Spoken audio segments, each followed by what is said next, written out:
Hello दोस्तों, मैं ललित पटेल आपका अपना इंडी चैनल में हार्दिक स्वागत है। दोस्तों, आपने 2019 में एक चर्चित मामला प्रेम प्रसंग का मामला खूब वायरल हुआ जो देखा और सुना होगा। ये मामला है बरेली जिला के कैंट का। कैंट विधानसभा के राजेश मिश्रा उर्फ पप्पू भड़तौल की पुत्री साक्षी मिश्रा का, जिन्होंने 3 जुलाई को अपने पिता के घर से भागकर अहितेश नाम के व्यक्ति के साथ प्रेम विवाह कर लिया था, जो पहले उनके प्रेमी थे, आज पति हैं। लेकिन जब साक्षी मिश्रा ने अपने पिता और अपने भाई विक्की से अपनी जानू खतरा बताया और अहितेश की जानू खतरा बताया, जिसमें उसने एक वीडियो पोस्ट की। उस वीडियो में अपने पिता और अपने भाई और उनके नज़दीकियों पर गंभीर आरोप लगाए कि ये लोग मेरी जान ले सकते हैं, अहितेश की जानू खतरा है और मेरे पिता मेरी किसी भी समय हत्या कर सकते हैं, उनके पास बहुत गुंडे, तमाम इस प्रकार के गंभीर आरोप लगाए थे। दोस्तों, हालांकि जब साक्षी मिश्रा से ये पूछा गया कि आपने जो प्रेम विवाह किया है क्या आपके पिता की जानकारी में था, तो इससे वो इनकार करती हुई नजर आई। और उसकी माँ की सपोर्ट या फिर और अन्य परिवारजनों की सपोर्ट के बारे में उससे पूछा गया तो उसने ये भी कहा कि मेरे परिवारजन मेरे इस प्रेम विवाह के खिलाफ हैं, यानी कि अहितेश ऐसी जाति का व्यक्ति है और हम ब्राह्मण जाति से हैं। ऐसे में हमारे पिता किसी भी कीमत पर अहितेश के साथ शादी करने को तैयार नहीं है। लेकिन जब ये मामला राष्ट्रीय लेवल पर मामला पहुंचा और राष्ट्रीय मीडिया ने इसे पूरे प्रकरण को दिखाया, उसके बाद साक्षी मिश्रा जो थी वो रातों रात वायरल हो गई। और इस पूरे प्रकरण में गहनता से बरेली के तत्कालीन डीएम और एसएसपी ने इस पूरे प्रकरण को गहनता से देखा और इसमें जांच कराई गई। लेकिन साक्षी मिश्रा ने अपने पति, उस समय के प्रेमी के साथ तमाम वीडियो इस प्रकार के पोस्ट किए, जिसमें सीधे सीधे अपने परिवारजनों को, यानी कि साक्षी मिश्रा ने अपने पिता के परिवारजनों ने नज़दीकियों पर गंभीर आरोप लगाए। वहीं पर बरेली के भाजपा नेताओं पर भी गंभीर आरोप लगाए थे। दोस्तों, इस प्रकरण में जब साक्षी मिश्रा इलाहाबाद हाई कोर्ट गई और वहाँ पर उनको सुरक्षा प्रदान की गई, उसके बाद उनके पास आज भी सुरक्षा है। लेकिन दोस्तों, इसमें पूरे प्रकरण में जब ट्विस्ट उस समय आया जब बरेली के पूर्व विधायक राजेश मिश्रा उर्फ पप्पू भड़तौल ने स्वयं मीडिया के सामने आकर कहा कि हमारी बेटी बालिग है, वह अपने बारे में स्वयं विचार कर सकती है, यानी कि अपनी लाइफ के बारे में डिसीजन लेने की उसे पूर्ण पावर है।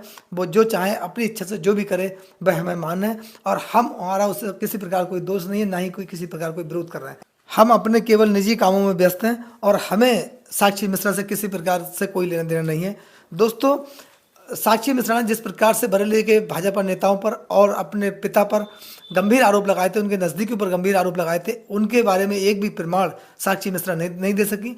कुछ लोगों ने यह भी कहा था कि साक्षी मिश्रा अपने लिए सिंपैथी बटोरने के लिए इस प्रकार के अनर्गल आरोप जो है अपने परिवारजनों के पर लगा रही, क्योंकि वह एक सम्मानित लोग हैं और विधायक हैं, बरेली के चर्चित विधायक हैं। ऐसे में साक्षी मिश्रा के द्वारा अपने परिवारजनों पर आरोप लगाने के बाद उन्हें कहीं ना कहीं समाज में इस प्रकार की हमदर्दी हासिल हो सकती है, सिंपैथी मिल सकती है, जो उनके लिए हितकारी हो सकती है। लेकिन दोस्तों, जिस प्रकार से साक्षी मिश्रा के पति अहितेश के परिवारजन जिस प्रकार से साक्षी मिश्रा और अहितेश के साथ खड़े हुए नजर आए, उन्होंने पूर्ण सपोर्ट भी किया।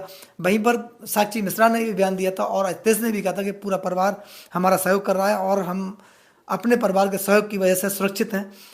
लेकिन वह साक्षी मिश्रा जिसने अपने पिता पर गंभीर आरोप लगाए, अपने भाई पर गंभीर आरोप लगाए, वहीं उनका भाई मीडिया के सामने उनकी माँ और परिवारजन बिलखते हुए नजर आए, यानी कि उन्हें बड़ा दुख महसूस हुआ कि उनकी बहन उन पर इस प्रकार गंभीर आरोप कैसे लगा सकती है, जिसे उन्होंने अपने इस प्रकार से पूरे जीवन में प्यार दिया हो और बड़े प्यार के साथ उसका पालन पोषण किया हो, वह आज उनके ऊपर कीचड़ उछालने से एक बार भी परहेज नहीं कर रही है और एक बार भी उनके बारे में ये विचार नहीं कर रही कि इनकी सामाजिक छवि पर किस प्रकार का असर पड़ेगा।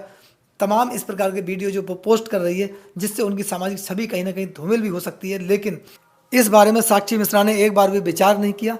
हालांकि जब इस पूरे प्रकरण में पप्पू भड़तौल उर्फ राजेश मिश्रा ने अपने आप को पूर्ण रूप से अलग कर लिया, उन्होंने ये संबंधित अधिकारियों को बताया कि मेरा इसमें किसी प्रकार कोई हस्तक्षेप नहीं है, अगर मेरा कोई हस्तक्षेप पाया जाए तो मेरे खिलाफ बड़ी कार्रवाई की जाए। उसके बाद ये पूरा प्रकरण दोस्तों शांत हो गया। लेकिन 5 साल के बाद ये पूरा प्रकरण पुराना वायरल हुआ है। आखिर इसके पीछे कारण क्या है? जो साक्षी मिश्रा अपने पति के परिवारजनों के बारे में बहुत अच्छा बोल रही थी, उनको ठीक ठाक बता रही थी और पूर्ण रूप से सहयोग करने वाले लोग बता रही थी, बड़ा शिक्षित लोग बता रही थी, वहीं आज जिस प्रकार से उसने अपने पिता और उनके परिवारजन और नज़दीकी लोगों पर गंभीर आरोप लगाए थे, अनर्गल आरोप लगाए थे, वहीं आज अपने ससुराल पक्ष के अपने जेठ जेठानी, अपनी सास, अपने ससुर, अपनी ननद और उनके कुछ नज़दीकी लोगों के बारे में गंभीर आरोप लगाती हुई नजर आई। दोस्तों इसके पीछे कारण क्या है? क्या वास्तविक साक्षी मिश्रा को अब उनके ससुराल पक्ष के लोग उन्हें परेशान कर रहे हैं, उनके लिए दहेज के लिए प्रताड़ित कर रहे हैं?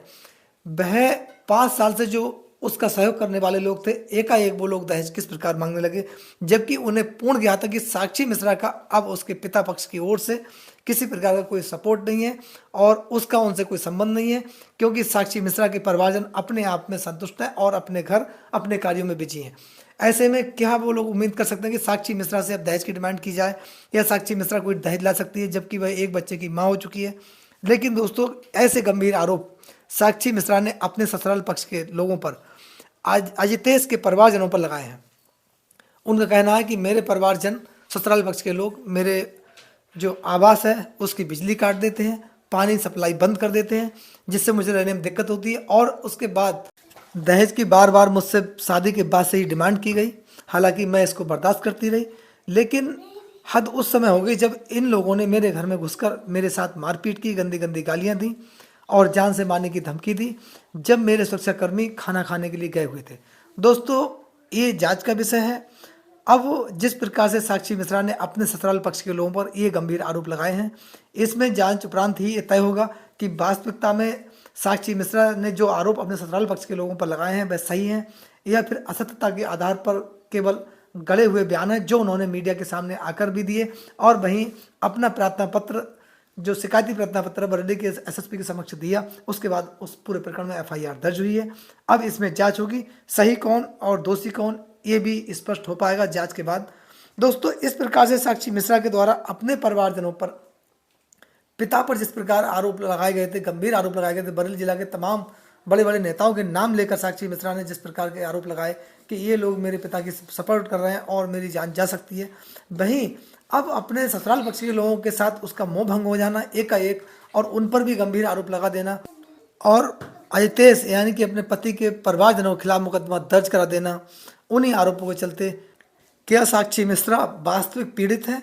दहेज के लिए उसका उत्पीड़न किया जा रहा है, उसके साथ जो मारपीट की गई, ये जांच उपरांत भी स्पष्ट हो पाएगा कि इसमें सच सही और गलत सही, यानी कि दोषी इसमें कौन है, उसके खिलाफ बड़ी कार्रवाई होगी। दोस्तों साक्षी मिश्रा के मामले में आपकी क्या राय है? अपनी राय हमें कमेंट्स बॉक्स में जरूर दें। नमस्कार, जय हिंद, जय भारत।